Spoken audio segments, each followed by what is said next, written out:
مثل نوره كمشكاة فيها مصباح. بسم الله الرحمن الرحيم. اللهم صل على محمد النبي الأمي وعلى آله وسلم تسلیما. معجزات نبوی صلی اللہ علیہ وسلم کا انسائکلوپیڈیا. اس میں زمینی معجزات کا سلسلہ چل رہا ہے. آج انشاءاللہ غزوہ تبوک، غزوہ خیبر، غزوہ خندق میں جو کھانے میں معجزات اور مختلف معجزات کا ظہور ہوا ہے اس کا بیان ہے. اس کے علاوہ کھانے میں برکت کے کچھ اور واقعات بھی پڑھے جائیں گے. غزوہ تبوک کے موقع پر بچے ہوئے توشوں میں برکت کی دعا. امام احمد رحمۃ اللہ علیہ نے ابو ہریرہ رضی اللہ عنہ سے روایت کی ہے کہ رسول اللہ صلی اللہ علیہ وسلم ایک غزوہ یعنی تبوک میں نکلے جس میں مسلمانوں کا زاد راہ ختم ہو گیا، یعنی جو کھانے پینے کی چیزیں تھیں، جو ضرورت کی چیزیں تھیں، اور وہ کھانے کے محتاج ہو گئے.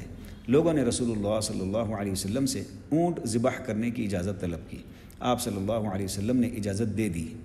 یہ خبر جب عمر بن خطاب رضی اللہ عنہ کو پہنچی تو وہ دوڑے ہوئے آئے اور عرض کیا، اے اللہ کے رسول صلی اللہ علیہ وسلم، اونٹ انہیں سوار کرتے ہیں اور انہیں دشمنوں تک پہنچاتے ہیں، پھر یہ لوگ اونٹوں کو کیوں ذبح کر رہے ہیں؟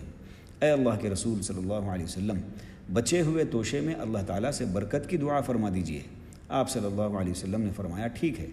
چنانچہ آپ صلی اللہ علیہ وسلم نے بچے ہوئے توشے کو اکٹھا کرنے کا حکم دیا. لوگوں کے ساتھ جو توشہ بچا ہوا تھا وہ سب لے کر آئے.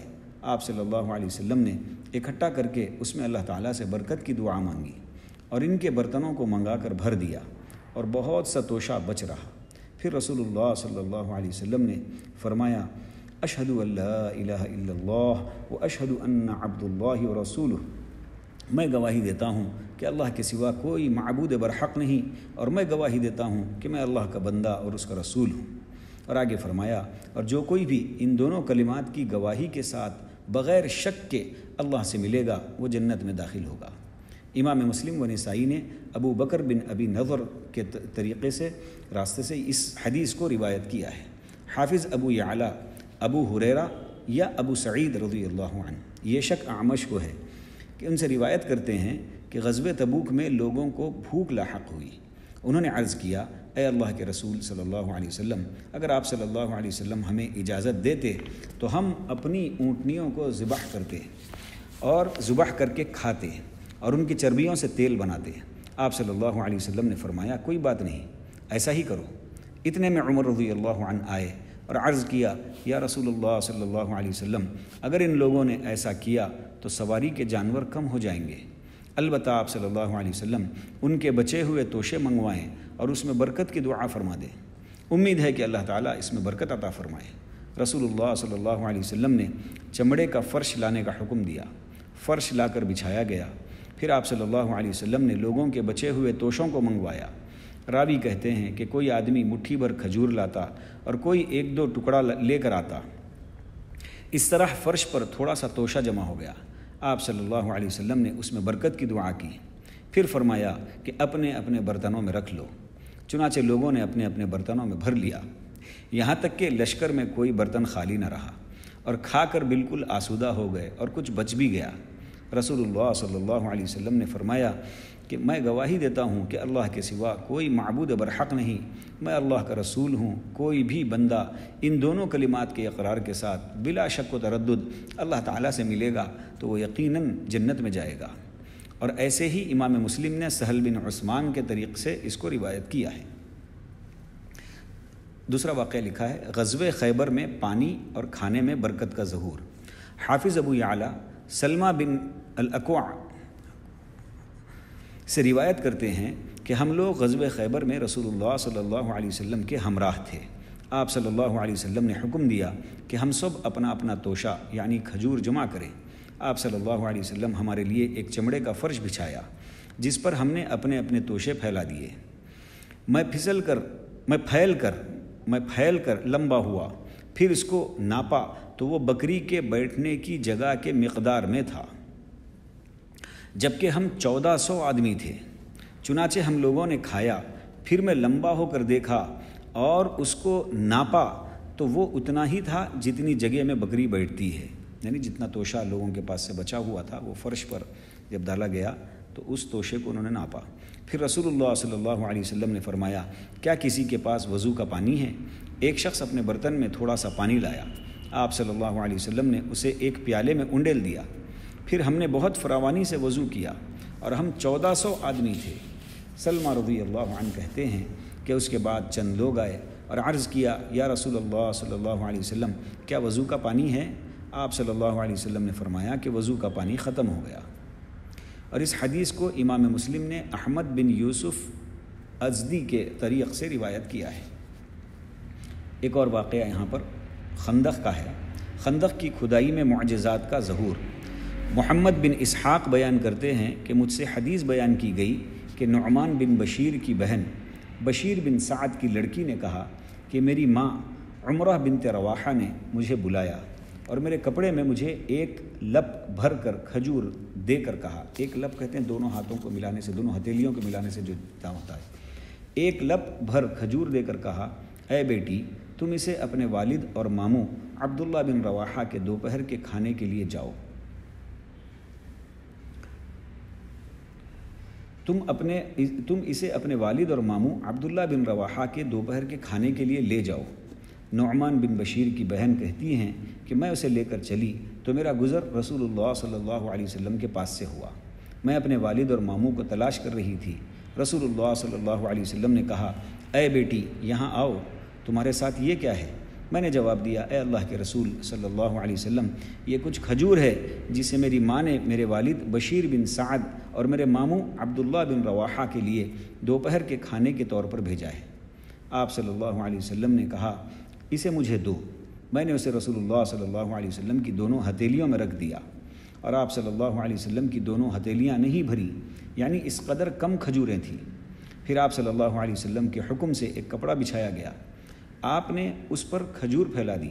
پھر آپ صلی اللہ علیہ وسلم نے اپنے پاس کے آدمی سے کہا کہ اہل خندق کو آواز دے دو کہ دوپہر کے کھانے کے لیے تشریف لائیں۔ یہ سن کر اہل خندق جمع ہوئے اور دسترخوان سے کھجور کھانے لگے۔ ادھر کھجور میں اضافہ ہی ہو رہا تھا۔ جب اہل خندق واپس ہونے لگے تو کھجور ان کے کپڑے کے کنارے سے گر رہی تھی۔ ایسے ہی اس کو ابن اسحاق نے روایت کی ہے اور اس میں انقطاع ہے۔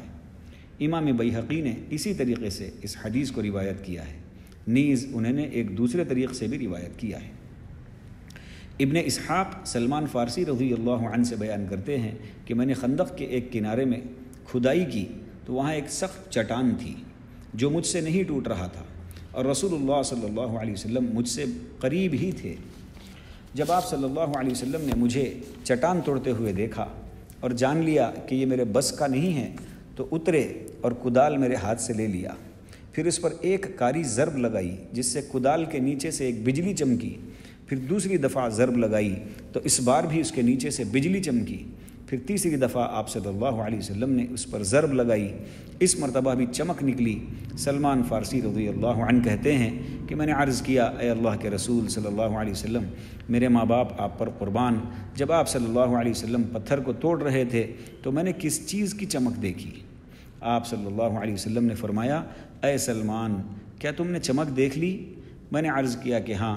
آپ صلی اللہ علیہ وسلم نے فرمایا کہ پہلی ضرب میں اللہ تعالیٰ نے میرے لیے یمن کو فتح کر دیا، دوسری ضرب میں اللہ نے مجھے شام اور مغرب پر فتح دی، اور تیسری ضرب میں اللہ تعالیٰ نے مجھے مشرق پر فتح دی۔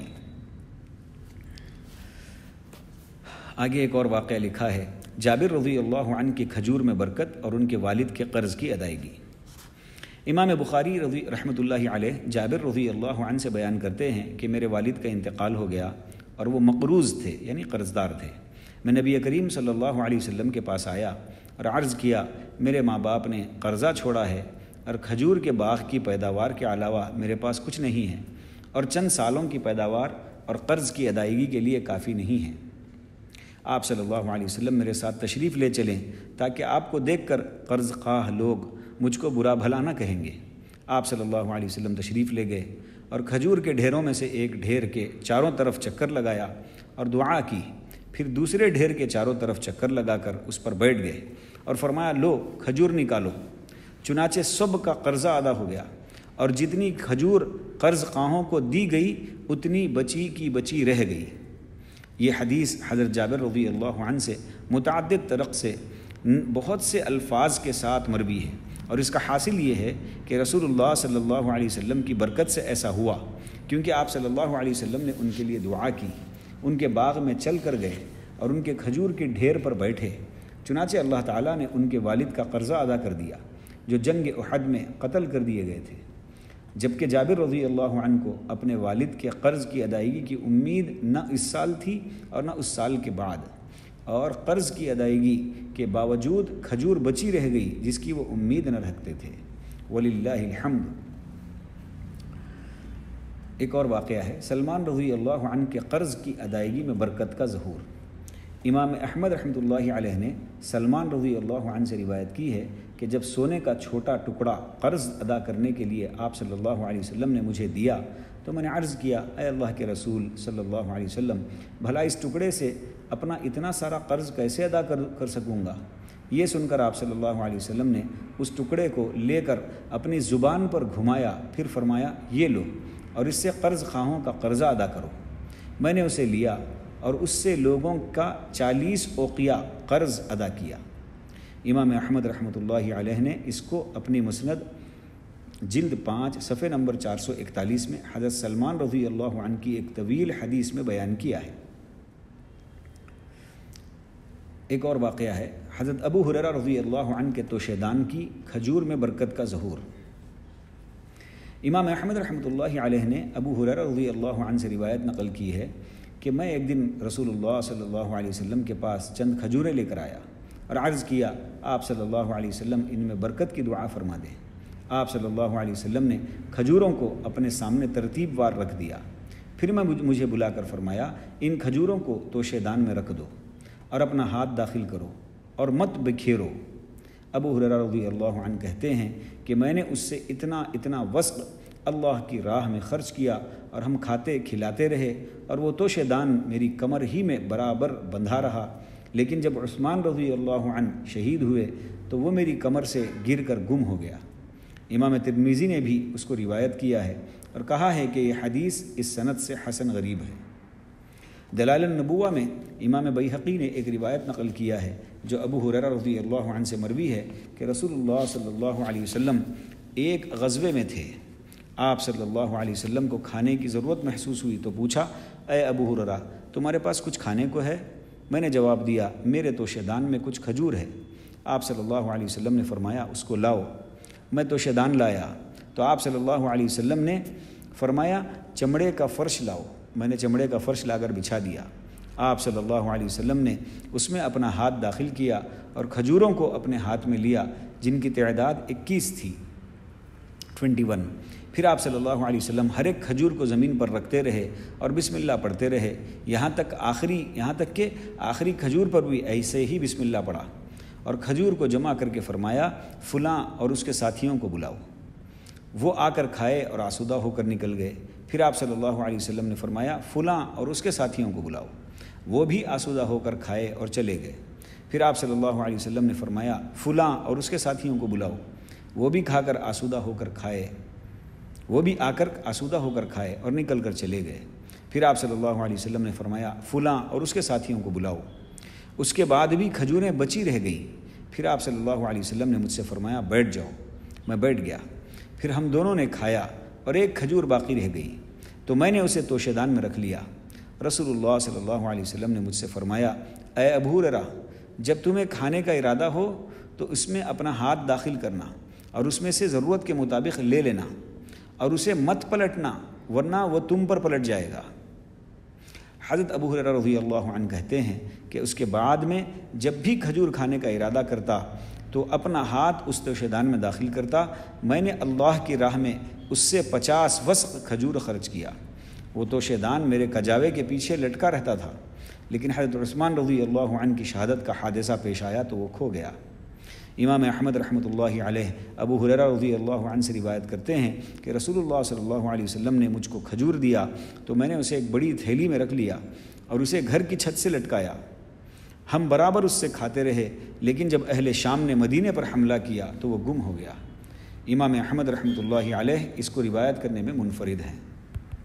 اللہ تعالی ہم تمام کو نبی پاک صلی اللہ علیہ وسلم کی عظمت کی توفیق نصیب فرمائے، نبی پاک صلی اللہ علیہ وسلم سے سچی پکی محبت نصیب فرمائے، آپ صلی اللہ علیہ وسلم کی اطاعت، اتباع اور سنتوں والی زندگی مقدر فرمائے، آپ صلی اللہ علیہ وسلم کا دیدار ہم تمام کو نصیب فرمائے، آپ صلی اللہ علیہ وسلم کے دست مبارک سے حوض کوثر سے جام کوثر نصیب فرمائے، اور آپ صلی اللہ علیہ وسلم کا پڑوس ہم تمام کو آخرت کی ہمیشہ کی زندگی میں نصیب فرمائے۔ وآخر دعوانا ان الحمد للہ رب العالمین۔